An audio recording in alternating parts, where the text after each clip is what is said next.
我自己都覺得好奇怪啊，點解去米芝蓮一星嗰度飲涼茶唔係食飯嘅咧？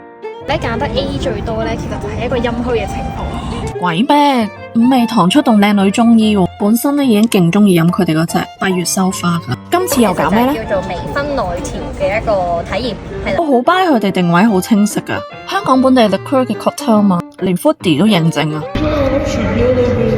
佢哋次次咧都搞啲搞路，滋陰養顏，樣樣都做俾你，但又唔放棄口味喎。以下呢杯咧就係我哋覺得好神奇嘅一杯。睇價嘅液體餅皮，液體餅分子料理。威 Sir 真係形容得好好，係有 custard 味噶，加埋個菠蘿乾。再講翻杯涼茶，係配朱古力嚟襯嘅，分開男女需要，其中加咗淫陽火，聽聞話醫腎虧。